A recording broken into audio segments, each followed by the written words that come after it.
മലയാളികൾക്ക് ഏറെ പ്രിയപ്പെട്ട താരദമ്പതികളാണ് GP എന്ന ഗോവിന്ദ് പത്മസൂരിയും ഗോപികയും. ഗോവിന്ദ് പത്മസൂരിയുടെ സുഹൃത്ത് വലയത്തിൽപ്പെട്ട വ്യക്തിയാണ് നടി ദിയ പർവീൺ.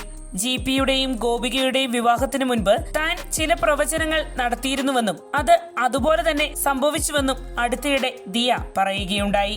ഞങ്ങളുടെ കൂട്ടത്തിൽ ഒരാളുടെ കല്യാണം നടക്കണമെന്നുള്ളത് എന്റെ ഒരു വലിയ ആഗ്രഹമായിരുന്നു. GPയുടെ വീട്ടിൽ ഞങ്ങൾ പോകുമ്പോൾ അവൻ അവിടെ ഇല്ലെങ്കിലും എനിക്ക് വിശന്നാൽ ഞാൻ അവിടെ നിന്നും ഭക്ഷണമൊക്കെ കഴിക്കും. ഭയങ്കര കമ്പനിയാണ് ആന്റിയും അങ്കിളുമൊക്കെ. ഞാൻ എപ്പോഴും പറയും ഇവന്റെ കല്യാണം ഒന്ന് പെട്ടെന്ന് നടന്നാൽ മതി എന്നൊക്കെ. ഇവന്റെ കല്യാണത്തിന്റെ മുൻപേയുള്ള ബർത്ത്ഡേക്ക് അവനെ ഞാൻ കണ്ടപ്പോൾ ഒരു വിഷു കൊടുത്തിരുന്നു. നീയും നിന്റെ ഒരു കോഴിക്കോട് ഭാഷയും എന്ന് പറഞ്ഞ് അവൻ എന്നെ എപ്പോഴും കളിയാക്കാറുണ്ട്. അങ്ങനെ ഞാൻ അവനോട് പറഞ്ഞു, നിനക്ക് ഞാനൊരു വിഷു തരാം, എന്തായാലും നീ കോഴിക്കോട് നിന്നൊരു നല്ല ബ്രാഹ്മിൺ കുട്ടിയെ കല്യാണം കഴിക്കും. ഇപ്രാവശ്യത്തെ എന്റെ ബർത്ത്ഡേ വിഷ് അതാണെന്ന് പറഞ്ഞു. അതെല്ലാം കഴിഞ്ഞിട്ട് ഈ വിവാഹം ഉറപ്പിച്ചപ്പോൾ അവൻ എന്നോട് നീ നിന്റെ നാക്കൊന്ന് നീട്ടിക്കേ എന്ന് പറഞ്ഞു. ഞാൻ അന്ന് ചുമ്മാ പറഞ്ഞതായിരുന്നു, പക്ഷേ അതുപോലെ തന്നെ നടന്നു, ദിയ പറയുന്നു.